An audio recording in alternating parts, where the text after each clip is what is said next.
Hello, everyone, and welcome. My name is Michael Bartlett, Master Metaphysical Astrologer, here to offer my July 2023 astrological forecast. Of course, dates and times are approximate. Please adjust for your place on Earth. I typically, on these forecasts, I like to use what are called fourth harmonic forecasts, which means that I'm dealing with the conjunctions, oppositions, and squares. I'm not focusing on the moon cycles. There are many, many astrologers doing that out there. I just feel it'd be redundant to do so, and there's so many wonderful astrologers doing that. So I just try and keep it really kind of simple and make it so you can actually kind of line it up with what's going on in your life and see how things lay out. The figures I used for this, like what you can see behind me, are AstroTheatre images. We have a book that's available through Amazon, as well as an app on Apple. They were hand painted by Christine Cianci, amazing artist out of San Francisco, California. You can see her at ccianciart.com. If you're not already signed up on my website, please do so, and you'll be able to get a 2023 retrograde calendar using the imagery of AstroTheatre, showing you what dates and times, or dates and months throughout the year when planets will be going retrograde. Also want to, yeah, I think that's good. I've been putting out a series lately called Making Sure That You Know What to Feed Your Planet, so you can look for those each week. Look on my Instagram account if you'd like, or access them through my website, which is coremichael.com. So this month we have a few more opening squares peppered with oppositional energy. That means that these the squares things kind of come out of nowhere. There's a little bit of a shock and a surprise to them. Like you're driving down the road and all of a sudden someone hits you from the left or the right and you don't see them. Whereas oppositional energy is the easiest way to say it is like when you're sitting at a round table, someone who's, or any kind of position, and someone's standing or sitting directly across from you, like I'm doing right now, technically, it is an opposition. That is also full moon energy. It's usually the time when things are fully realized or presented. Squares usually require us, there are two squares. There's an opening square and a closing square, first quarter square and a third quarter square. The first quarter square has to do with crisis in action, and the third quarter square has to do with crisis in consciousness. So we began on the 1st of July with a conjunction between the Sun and Mercury in the sign of Cancer. This is a really great time to be, communicating with family, communicating nurturing thoughts, speaking to what your feelings are, the mood of the day. Cancer is ruled by the moon, so it's one of the more, quote, moody signs in the zodiac. So there's a lot of feeling involved here. Also, dealing with the clan and the family, as we can see from the imagery here. Like nice hearth going on, and a table and things for the kids, and a pool of water and a crab right back here on the left, and family photos in the background. Very, very cozy and homey. Mercury, Mercury in Cancer is not really like its happiest place to be, because it's a lot, there isn't as much movement, but it is cardinal. So there are ways things start initiating. So this is a great time to initiate and start things that you want to do that are of a nurturing or family or clan oriented situation. On the 5th, 6th of July, we have an opening square happening between Chiron in Aries and Mercury in Cancer. Of course, like we just said, Cancer and the Sun, Mercury and the Sun are conjunct one another as of the 1st of July, so they're still pretty close. So I would actually pull the Sun into this position as well. This is a time with an opening square. This is Mercury moving out ahead of Chiron, because Chiron's a slower moving asteroid out in the Kuiper belt. So this is a really, things might come out of nowhere. Wounds might become aware of, you might be told something that someone's been holding on to for a long time about how they really feel about something or a situation.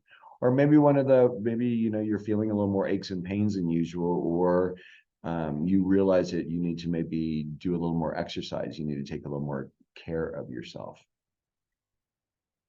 On the 10th of July, we have Mars leaving Leo and his divine complement Venus, and moving into the service-oriented sign of Virgo, very exacting. Mars in Virgo likes to get things done, likes to have a lot of resources available, doesn't like to have anything get in its way, and likes to make sure that everything is done in an efficient and I wouldn't say necessarily harmonious manner, because harmony, of course, comes out in the next sign with Libra, but just starting to realize that there needs to be some ways of bringing things together and bringing order to things, of course, Virgo. On the 10th of July, we have an opposition between Mercury and Pluto. So Mercury just had that square with Chiron and then moves into an opposition. So the 5th to the 10th can be like a very interesting time period with Mercury opposing Pluto. Mercury is the only planet, the only god, sorry, back in the Greek myths, who was able to be down in the underworld with his brother, Hades, aka Pluto, as well as on the earth with the humans and up with the gods in Mount Olympus. So this is confrontational energy. This is an opposition. So there is a way in which things might get engaged quickly. I'd be really careful with your words and deeds and actions. These are both in cardinal signs. Pluto, of course, is in retrograde motion in Capricorn. Just had gotten back in there. We'll be doing that for a little bit. And so that Mercury is pushing up against it and saying like, hey, things aren't right here. Things need to be addressed. There's something wrong. It's, this is a good opposition, provides us with the ability to see things clearly in a way that we get to work with them and resolve them. On the 10th of July, we have Mercury leaving the sign of Cancer and moving into the sign of Leo to join Venus, already there. This is a nice shift of energy. Mercury, it's fixed, so it's not as easy actually for Mercury anyway, because Mercury doesn't like to be fixed and set. Mercury appreciates the mutable energies, of course, ruling Gemini and Virgo. But here in the sign of Leo with Venus, there can be a little more evaluation around play. I like to play, and I'm sorry, because in some ways, the hardest thing about putting astrology into imagery is that there actually is a wide range of expressions. So while I have in here, we have these figures that are dressed in royal garb, we have an artist studio in the background. Leo really actually loves to play. So, I mean, this can be really fun kind of loci kind of energy, the Greek, the Norse god of trickery. Mercury loves a good joke, so Mercury and Leo would love getting dressed up into different outfits and playing different roles and having fun. On the 12th of July, we have an opening square between Chiron and the Sun. The Sun has moved far enough ahead as Mercury had done earlier. So this is a crisis in action. So this might be something like, for those of you who are healing from something, healing from a surgery or any kind of injury, I would actually say this first part of July, I would be very, very careful and take extra precautions and take extra time. This opening square can imply something, where there can be some sort of a movement-oriented thing. These are the cardinal signs, so there's a lot of action involved. The ways in which we shine out might be bringing up old family wounds to light, showing that things need to be addressed. Maybe there are some long-standing upsets and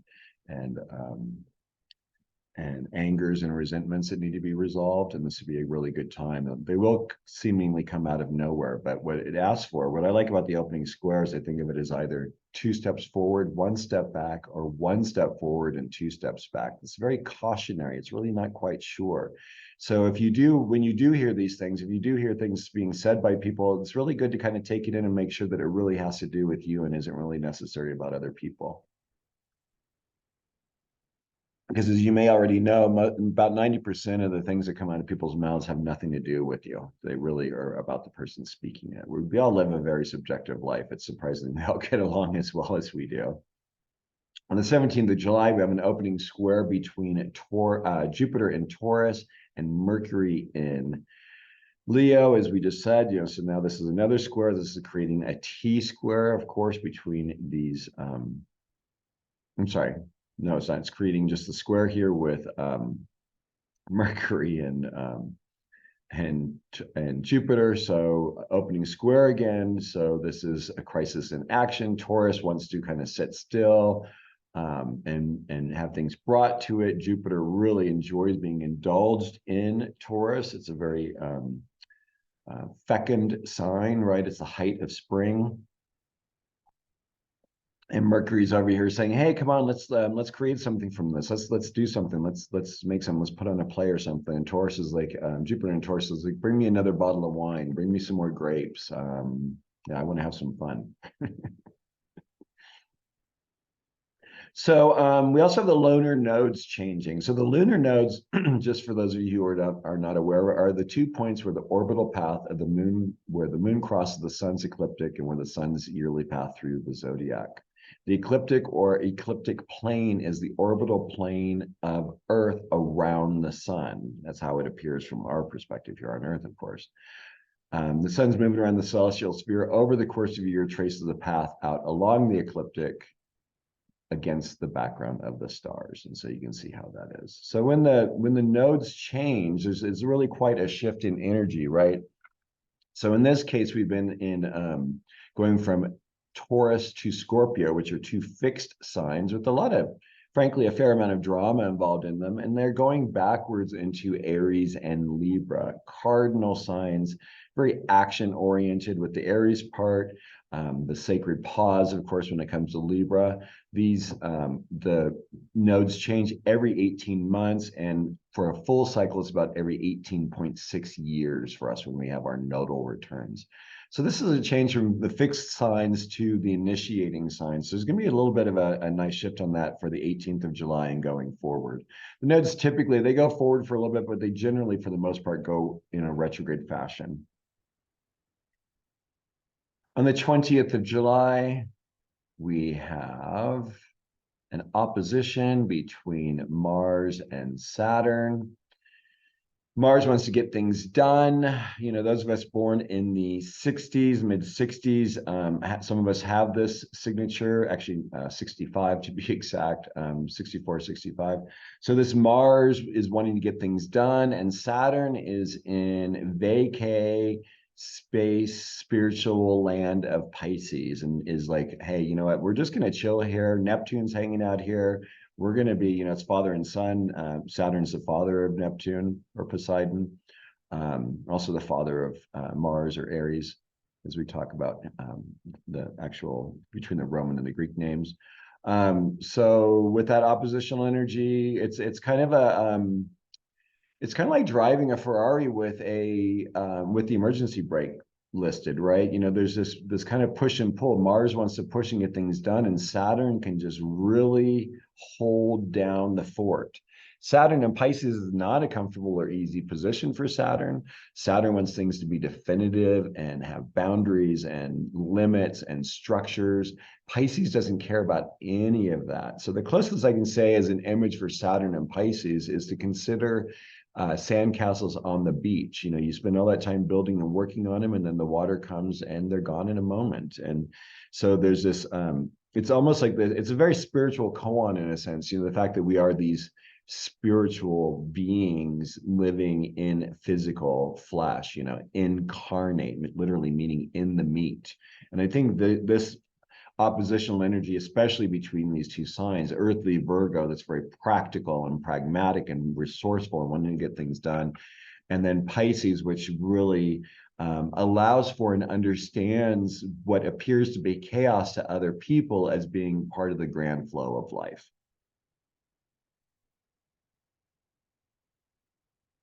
And of course, Saturn is in its retrograde motion as well as Neptune. So when planets are in a retrograde period, they tend to give us more of a sense of inwardness. It's a good time for the REs. So when we talk about Pisces and the spirituality and the creativity, you know, like review your creative processes, review your the ways in which you meditate, the ways in which you're in relationship to spirit and religion, and might be a good time to start meditating or deepen your meditative process. A lot can be done during this time. On the 21st of July, we have another opposition before the sign changes. We have a Sun-Pluto opposition. What's really interesting when Pluto's involved with oppositions, squares, or trines, it's a terrible, you know, Pluto, one of the names for Pluto is the great and terrible simplification. And when the sun is shining up against it, you know, that security oriented Cancer and the business-oriented, ruthless businessman of Pluto and Capricorn. That's quite a challenge. It's like saying, hey, you know what? We don't need to sacrifice our family for corporate life. And corporations, like, we don't need to sacrifice our financial success worrying about taking care of people. And so what it requires is some sort of coming together. In this way of what's going on with unions trying to regain strength here in the United States. This is a time like to kind of coming to the bargaining table and saying, hey, you know what, we both have to give a little, we have to compromise, we have to find a way to let things go, because Pluto's going to remove that which is unnecessary. I find Pluto to be that which takes away the luxury that keeps us from being whatever the full experience is. On the 22nd of July, Venus is going in retrograde motion and being conjunct Mercury.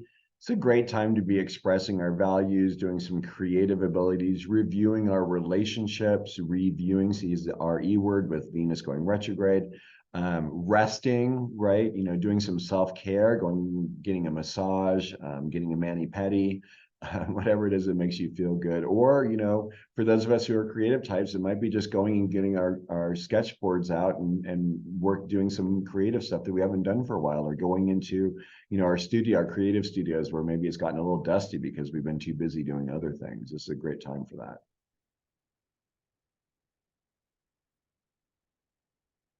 So back to the 21st of July, we have the sun moving out of Cancer and into lovely Leo. Sun rules Leo. So this is, quite literally the king returning home.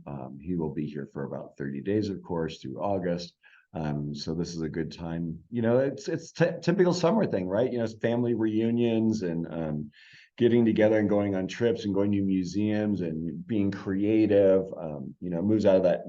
Sorry, when the sun was in Cancer, a little more that family oriented, but now in the deeper part of July, going to Disneyland, going to amusement parks, having fun with the kids, all that sort of thing is really highly valued with what's going on here the 21st and 22nd of July. 23rd of July, we have Chiron doing a retrograde motion. Again, this is another one of those review times. So, with Chiron going forward, we might have just accumulated a lot of things. Maybe there have been some things that have been upset about us, some little psychic wounds or little upsets that people have given us, or, issues that have come up that we understand we need to respond to in a different manner. So this is a really good time to review those. And again, self-care, I think, is really up for this month.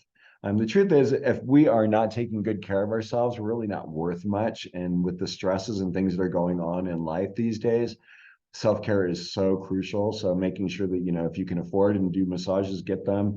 If money's tight, go to a massage school, see about doing trades with people, do other sort of energy work. One of the cheapest and easiest ways to reset your electromagnetic field when you've had a bad day is to go in and take a shower. This is it's going to be an intense month. So it's, the summer is not letting up. On the 23rd of July, we have an opening square between Uranus and Mercury.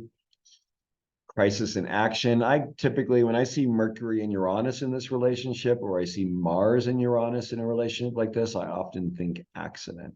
It's also going from Taurus to Leo. This could be a good time to be doing your creative ventures, like I've been saying before, but you might be doing it and then decide, like, oh my God, I hate this piece, I want to throw it away. I would kind of set it aside a few days and see what it is. And, maybe you might be able to come back to it a few days later with a different opinion about it. But what happens with these opening squares is really good to go back and see when they actually have their conjunction phase, because it's what's called a new birth period. And then when you see what that is, you can look and see what was going on with your life around that time. And then you can map it around as it goes around the grand circle and see exactly how it's affecting you and how it gets resolved as it goes around the circle, around the zodiac. 27th of July, we have a conjunction between Mercury and Venus with Sun there. What I like about Venus and Mercury coming together is it's loving communication regardless of the sign it's in. When it comes from the place of Leo, it's going to be very regal. It's going to be very creative. It can be very fun. So this is a really great time to be sharing and communicating your love with those people who you care about and who you value in life. Very important time.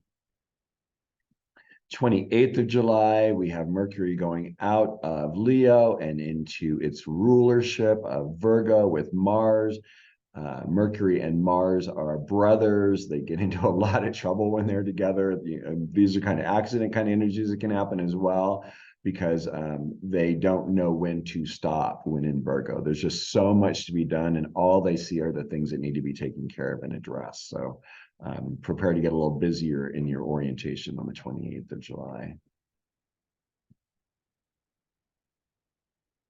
So that's the month. I'm offering astrological coaching because, as you know, it's really impossible to have transformation occur in 90 minutes. So we may get our ahas and our understandings about things, but actually putting what we need to know into practice on a daily basis is often challenging. And so I offer services to help support you based on your own astrological chart, where you are in your consciousness, the kind of professional background you have, and what it is you want to attain. I blend all of those together in a way to work towards a specific plan of action to help support you in being your best version of you, which not only helps you, of course, but also helps the world.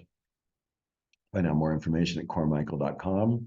My books, Astrological Maverick is an AstroTheatre, are available from Kindle and your local bookstore, as well as Amazon. I'll be giving a Mavericks Unshackled workshop on the 15th of July at 10 a.m. It is a limited group because I'm going to be giving everyone feedback on it. The webinar went really great. I had over 700 people sign up for it, which was lovely.